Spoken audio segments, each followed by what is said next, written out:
Guys আসসালামু আলাইকুম। আমাদের গলির অবস্থা দেখতে চাও? দেখো কি আর বলবো, এখান পর্যন্ত পানি চলে আসছে ওখান থেকে। আজকে স্কুলে যাইতে পারিনি, আমি তো ভিজবো।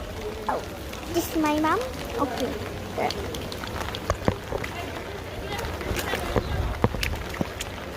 বৃষ্টিতে একদম চিল্লাইতেছে এই জন্য।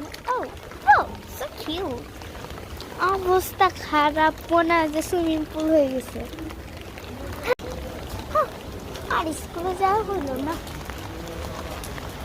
আজকে। সানডে বলে আমি কত সুন্দর বাইক করছি না, স্কুলে যাওয়া হলো না। আল্লাহ, পুরো এইটুকু পর্যন্ত পানি দেখেন।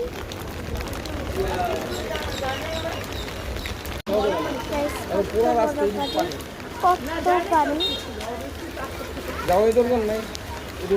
কত পানি।